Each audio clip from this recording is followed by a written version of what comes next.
Assalamualaikum warahmatullahi wabarakatuh.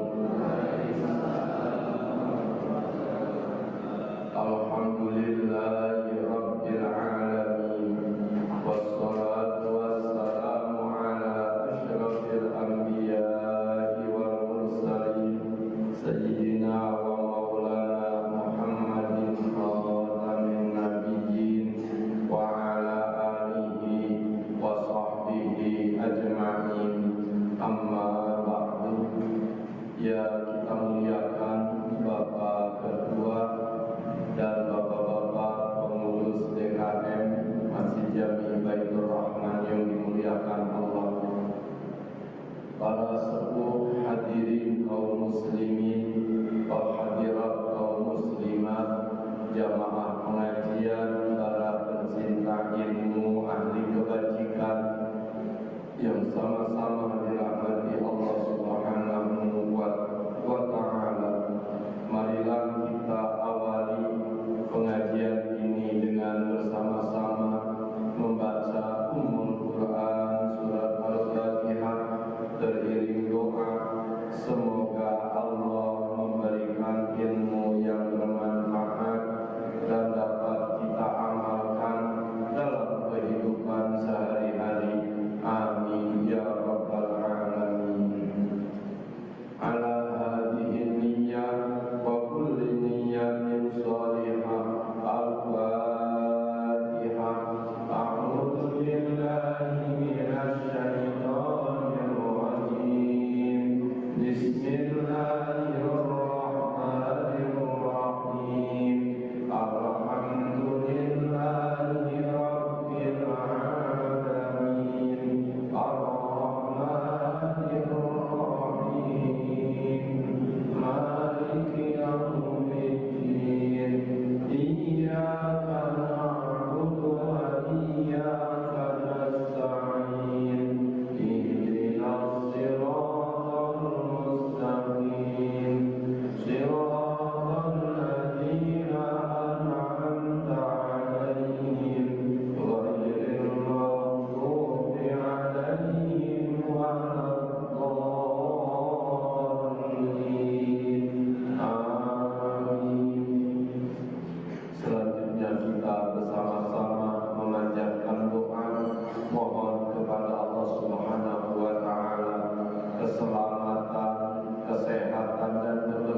silakan dibuka kitabnya halaman 20, hadis nomor 160 atau baris ke-7 dari bawah. Halaman 20, hadis nomor 160 atau baris ke-7 dari atas, dari bawah.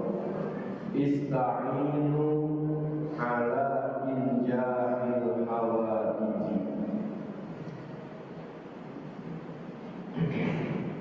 Bismillahirrahmanirrahim. Qala Rasulullah sallallahu alaihi wasallam.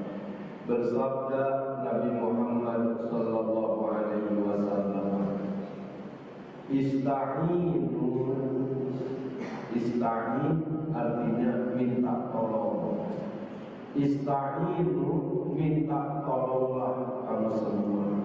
Ada dalam Al-Quran surat Al-Fatihah, Iyyaka na'budu wa iyyaka nasta'in. Nah ini kata perintahnya fi'il amar, Ista'inu, minta tolonglah kamu semua. Ala injahil hawaiji, ala untuk, injahi memenuhi, al hawaiji kebutuhan. Minta tolonglah kamu semua untuk memenuhi kebutuhan, atau minta tolonglah kamu semua dalam rangka memenuhi kebutuhan. Bil kitmani, kitman artinya kalau bahasa kita diam-diam, menyembunyikan, dengan bersembunyi. Kan ada sifat mustahil bagi Nabi, yaitu kitman, menyembunyikan. Nabi punya sifat tabligh, menyampaikan yang benar.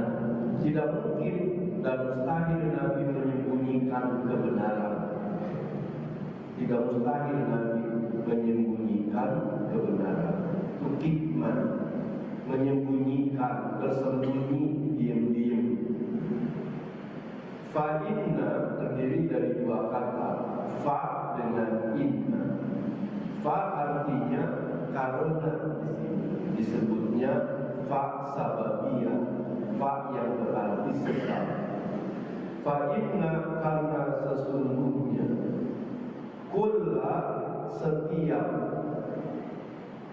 zi yang memiliki, karena setiap yang memiliki, yang mendapatkan nikmatin kenikmatan, karena setiap yang memiliki kenikmatan mahsudun, mahsudun, diiriin bahasa kita, dihasud, diiriin, diiriin, bahasa kampungnya aja diiriin. Apa bapak bahasa Indonesia yang bagusnya kalau diiriin? Ya, di apa? Ya diiriin, enak banget semua anu diiriin, diiriin. Udah sebentar diiriin aja. Kan kita mau bukan di kampus ya. Baik Bapak dan Ibu yang dimuliakan Allah Subhanahu wa Ta'ala, kita membacanya bersama-sama dan silakan diikuti. Bismillahirrahmanirrahim. Bismillahirrahmanirrahim. Ista'inu, minta tolonglah kamu sekalian, ala injahi, untuk memenuhi, al-hawaiji, kebutuhan, bil kitmani, dengan diam-diam, Fa'inna karena sesungguhnya kulla setiap dinikmatin orang yang punya nikmat maksudun diiriin ya, gitu adanya dah. Orang pada iri tuh. Kalau bapak dapat nikmat tuh ada aja yang iri. Itu namanya diiriin. Kalau orang yang irinya disebut orang irian. Orang irian. Orang yang suka irian. Alhamdulillah di sini ada orang irian yang suka iri. Dalam hadis ini Nabi Muhammad SAW menerangkan dan mengajarkan kepada kita 3 perkara. Nabi mengajarkan dan menerangkan 3 perkara kepada kita. Ini yang harus kita sadari, kita pahami, dan kita amalkan. Dan ini termasuk al-akhlaqul karimah. Ini adalah termasuk adab yang mulia, budi yang luhur, akhlak yang mulia, akhlak yang karimah, yang Nabi sabdakan, innama bu'ithu liutammima makarimal akhlak. Tiada lain aku ini diutus tugasnya untuk menyempurnakan akhlak, untuk memperbaiki akhlak. Bagaimana akhlak yang baik? Salah satunya ini, ista'inu ala injahil hawaiji bil hikmah. Minta tolonglah kamu untuk memenuhi kebutuhan, tapi bil hikmani, dengan diam-diam. Karena setiap orang yang mendapatkan nikmat itu ada aja yang irinya. Yang pertama, hadis ini menyadarkan kepada kita bahwa siapapun kita, apapun jabatan kita, dan dimanapun kita berada, pasti mengalami minta tolong kepada. Ini yang harus disadari. Maka Nabi sampaikan, ista'inu, minta tolong harus. Nggak bisa hidup sendiri. Biar kata sebut saja keren-kerennya, kita orang kaya segala punya, tetap butuh bantuan orang. Harus minta tolong sama orang, minta tolong. Apalagi kita udah sepuh begini, umur udah di atas 60, butuh anak istri, butuh pertolongan. Apalagi ibu butuh sama pertolongan orang, butuh.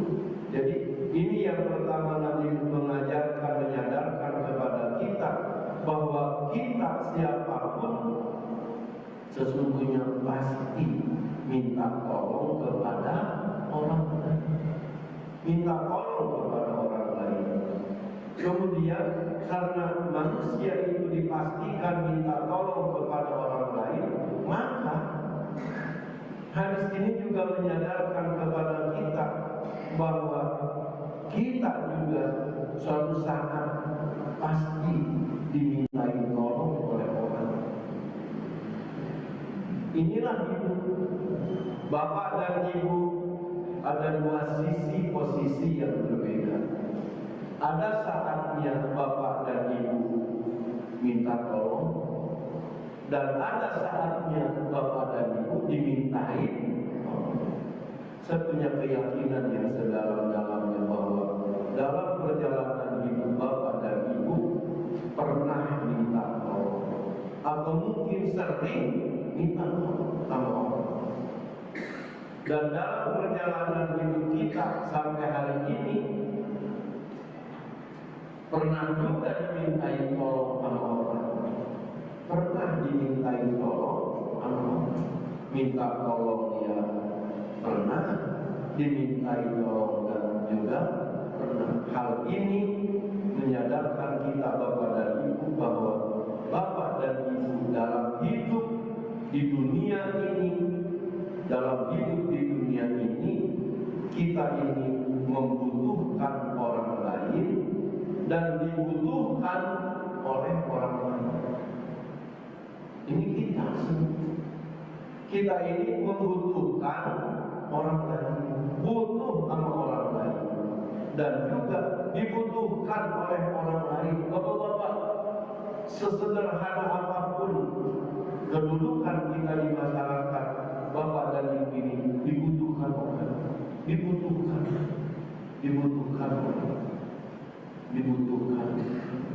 Walaupun gimana ya, kita mimpin doa nggak bisa, mimpin yasin nggak bisa, mimpin tahlil nggak bisa, tausiah nggak bisa, empat-empatnya kita nggak bisa, jadi protokol nggak bisa.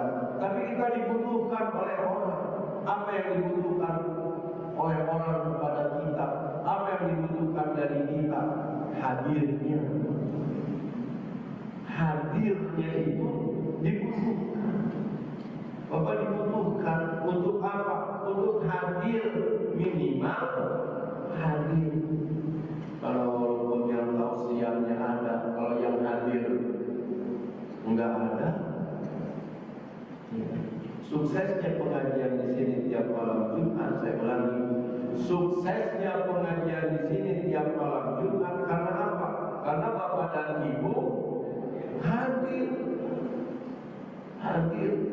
Kalau Bapak dan Ibu dari pagi ikut demo, jam begini belum pada pulang, mungkin kata Pak Ketua DKM, saya maaf, gimana orangnya nggak ada?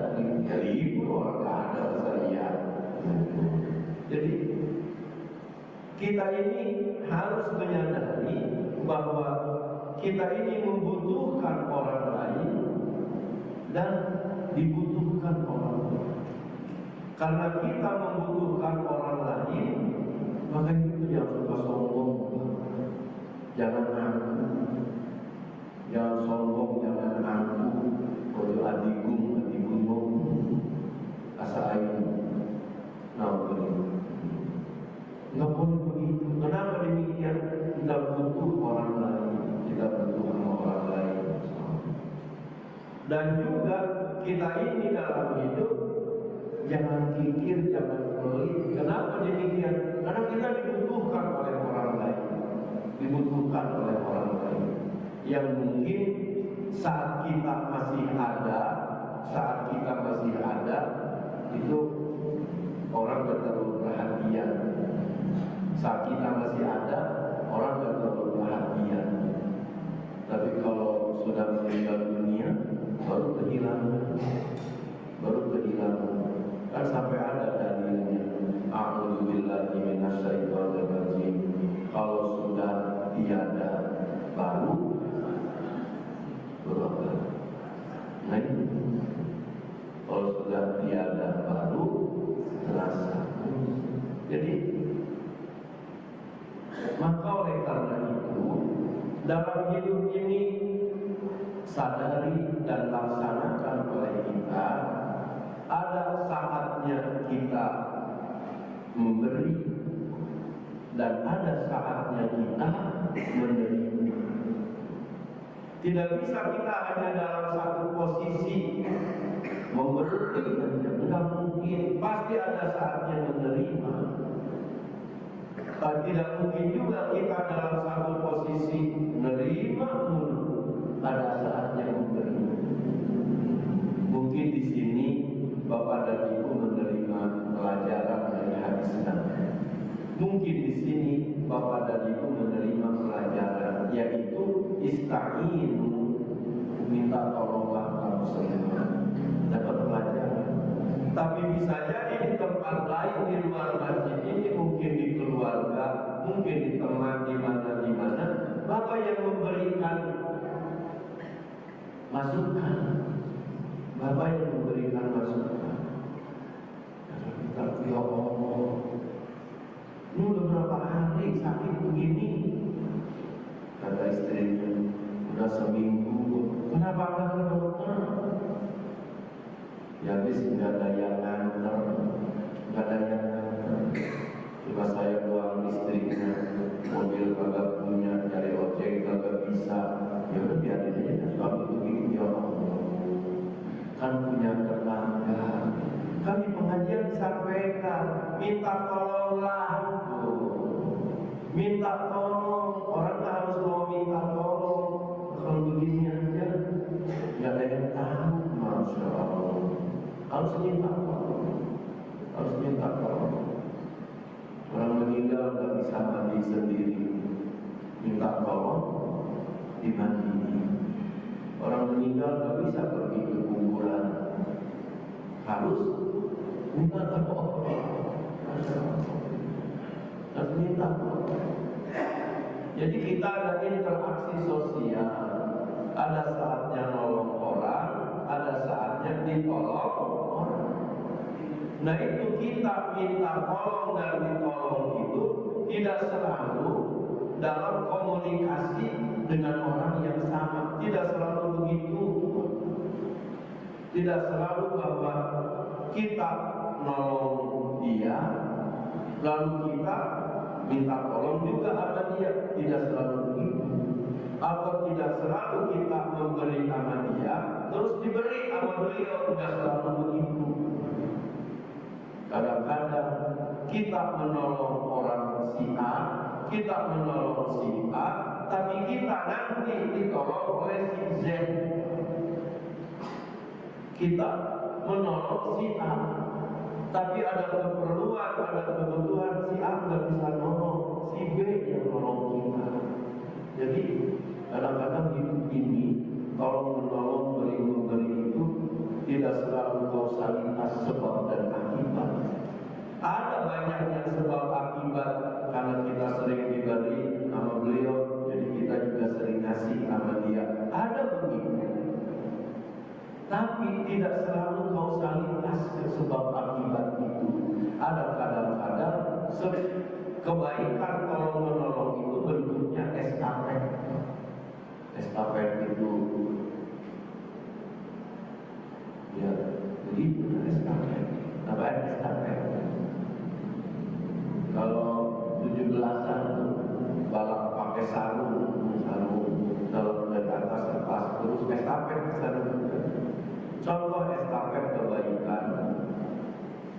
Bapak dan ibu, ada orang meninggal dunia, ada orang meninggal dunia. Ya Allah, apalagi tetangga, almarhum dibawa ke masjid, kita nyolati jenazah. Itu kebaikan Bapak, berbuat baik kepada almarhum dengan ikut menyolatinya, mendoakan.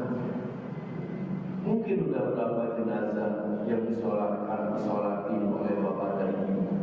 Itu kebaikan Bapak kepada jenazah. Tapi nanti kalau Bapak dan atau Ibu meninggal dunia, yang nyolatin bukan jenazah itu. Yang nyolatin nanti kita meninggal dunia, yang nyolatin bukan jenazah yang sudah pada meninggal. Dan kita tidak boleh di alam kubur nanti ketemu sama orang yang kita sholat perlu enak aja. Kamu waktu kamu meninggal dunia saya sholati, pas saya mati kamu nggak dimenjolati. Emang nggak disolati sama pocong? Alhamdulillah. Itu kita dalam memberi juga begitu. Tidak selalu orang yang kita beri lalu kita harapkan pemberian dia kepada kita. Hidup itu estafet. Ada kebaikan itu yang bentuknya kausalitas sebab akibat, tapi ada juga yang bentuknya estafet. Kebaikan orang tua kepada anak itu banyak yang estafet. Kebaikan orang tua kepada anak, banyak kebaikan orang tua kepada anak yang sifatnya estafet. Bapak dan ibu nyekolahin anak dari SD, SMP, SMA sampai perguruan tinggi. Itu kebaikan orang tua kepada anak. Orang tua nyekolahin anak. lalu anak yang lahir nyolahin siapa? Anaknya, bukannya nyolahin bapak. Di situ kebaikan antara orang tua dengan anak tidak selalu kausalitas sebab akibat, tapi estafet. Jangan sampai kita ucap begini, kamu mau bapak di sekolah dari SD, SMP, SMA, perguruan tinggi, kamu kapan nyekolahin bapak? Kamu kapan nyekolahin bapak? Kata anak, ya bapak sini saya antar ke sekolahin kemana? Ke SD, mana sampai SD? Lah kan saya juga disekolahin sama bapak ke SD dulu. Bapak sekolah SD 6 tahun, dari SD saya sekolah lagi ke SMP. Kan nggak mungkin begitu. Orang tua nyekolahin anak, anak nyekolahin anaknya nanti. Itu estafet. Estafet. Atau juga kan namanya orang tua sama anaknya, orang tua sama anak, masya Allah. Sini bobok ditangkap di pahanya, ambil korek kuping dibersihin sama orang tua. Anak usia TK, usia kecil itu dibersihin, kupingnya sampai bersih. Sebenarnya yang kirinya kali dibersihin. Itu kebaikan orang tua kepada anak, ngebersihin kuping anak. Bapak jangan nagih sama anak. Kamu dulu waktu kecil bapak bersihin kuping kamu. Kamu kapan bersihin kuping bapak? Itu kebaikan semacam itu, kebaikan yang bentuknya estafet. Kita membersihkan kuping anak kita waktu kecil, anak kita ngebersihin kuping anaknya. Ini makanya disadari oleh kita bahwa kita ini ada saatnya membutuhkan orang lain, juga ada saatnya dibutuhkan oleh orang. Ketika kita dibutuhkan oleh orang lain, jangan susah, jangan leleh, jangan mogah. Ketika kita dibutuhkan oleh orang lain, jangan susah memberikan pertolongan. Kenapa demikian? Karena orang minta tolong kepada kita, dia sudah berpikir beberapa pemikiran. Satu, kalau ini saya minta tolong sama siapa? Enggak ujuk-ujuk setiap orang dimintain tolong. Saya minta tolong dengan Bapak Anu. Kenapa minta tolong kepada beliau? Karena dipandang bahwa beliau mampu. Kita mau pinjam motor dari sini mau ke motor aja, mikir dulu pada siapa kita pinjam motornya. Dicari oleh kita orang yang punya motor. Nggak mungkin kita pinjam motor sama orang yang nggak punya motor. Jadi kalau kita dimintain tolong sama orang, yang pertama kita oleh orang yang minta tolong itu dipandang mampu, dipandang bisa. Yang kedua, kenapa dia minta tolongnya kepada beliau? Karena yang kedua dipandang beliau itu bukan sekedar mampu, tapi baik. Dia orangnya baik. Jadi kalau kita dimintai tolong oleh orang lain, bersyukur karena satu kita dipandang mampu, yang kedua kita dipandang orang baik. Pandang orang baik. Kalau kita dipandang bukan orang baik, nggak bakal. Kalau dia orangnya baik, dermawan, suka nolong, itu pinjam sama beliau. Kenapa nggak pinjam sama banyak motor? Ampun dah. Gak bakalan sama tolong. Kenapa? Ya ampun, dia pelimnya bilang itu. Jadi ini yang pertama, Nabi menyadarkan kepada kita bahwa kita dalam hidup ini ada kalanya minta tolong dan ada kalanya dimintai tolong. Ada kalanya kita membutuhkan orang lain, tapi di satu sisi ada kalanya kita dibutuhkan oleh orang lain. Bapak jangan pada Kenapa? Karena kita butuh orang. Bapak Ibu mudah-mudahan pada panjang umur, rezekinya makmur, badannya sehat, akhlaknya baik. Kenapa? Bapak itu dibutuhkan oleh orang lain. Bapak itu dibutuhkan. Di pengajian Bapak dibutuhkan, di pengajian Ibu dibutuhkan. Ini yang pertama.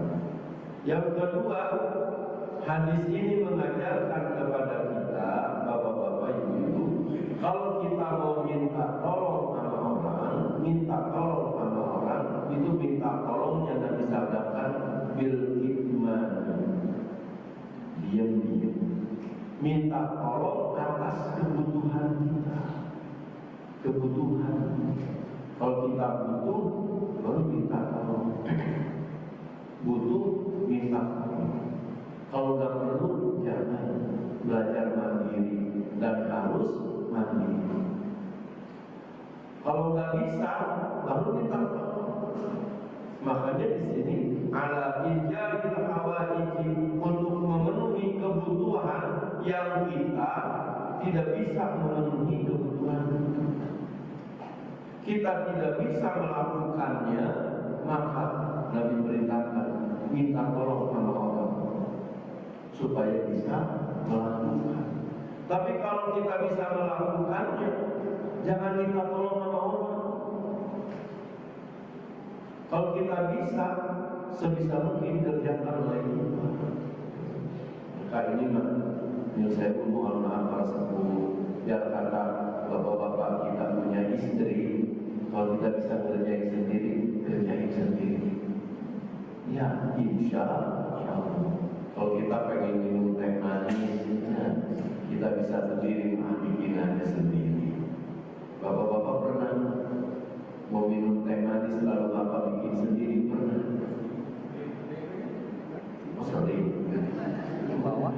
Berarti terlambat nih, pelajaran terlambat. Emang ibu lagi kemana? Ada. Bersyukur ibu punya suami yang mulia. Beliau mah nggak pengen ngerepotin istri.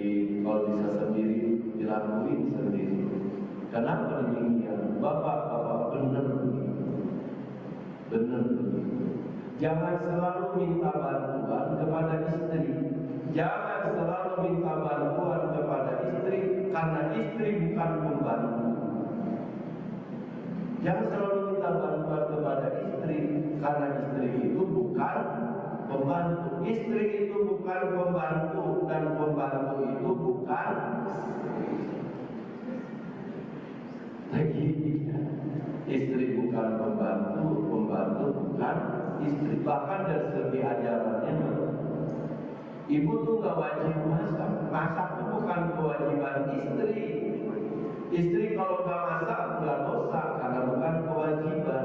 Kan kalau wajib dikerjakan dapat pahala, ditinggalkan berdosa. Ibu masak gak wajib, maka kalaupun ibu gak masak gak dosa. Tapi kalau ibu rumah tangga keluarga pengen sakinah, ibu masak.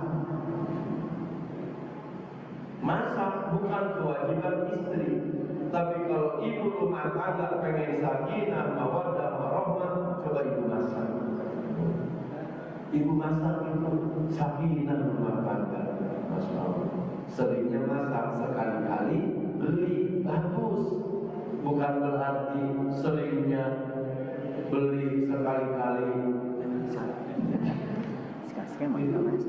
Sakinah, mawaddah, warahmah. Insya Allah. Kan kita ngalamin. Ya ini mah bukan sombong, bapak semua ngalamin. Kita makan di restoran Kokom di Cikoneng tuh di pinggir apa? Makan di restoran Kokom enak tuh sekali. Seminggu berturut-turut makan di situ. Habis gaji sebulan. Bukan saja duitnya. Habis gaji. Makan di restoran Padang namanya sederhana, enak tuh kalau sekali-kali 7 hari berturut-turut makan di situ, yakin gak enak. enak dan tidak enak dan enak. Tapi makan di rumah, biar kata menunya, ya kan apalagi saya ya ekonomi nggak seperti Pak Surya Paloh. Kan istri saya mah kalau masak lauk nasi itu nyari yang inisialnya T, nggak jauh dari tahu, tempe, sayurnya toge, apalagi terong, timun, ini Sayur tewe. ikannya anu kering, terus apa lagi? Tongkol, keliling. Pengen yang ada kuah-kuahnya, tauco, sambalnya terasi. Tapi yang kata makan tiap hari, memang Bapak di rumah makan menunya berapa macam sih? Untuk mulut. Tapi alhamdulillah Allah berikan keberkahan, nggak ada bosannya. Pagi ceplok telur, siang dadar telur, Waduh, malam semur telur, isulan. besok telur mata sapi, terus. Tetapi itulah berkahnya Bu. Memang masak itu bukan kewajiban ibu, tapi kalau ingin sakinah rumah tangga, coba ibu masak. Alhamdulillah, irit lagi, irit. Sekali makan di restoran, di rumah maju buat Seminggu. berapa? Apalagi yang dimasaknya goreng pedas merah, pakai jagung, campur petai, dikucurin jeruk,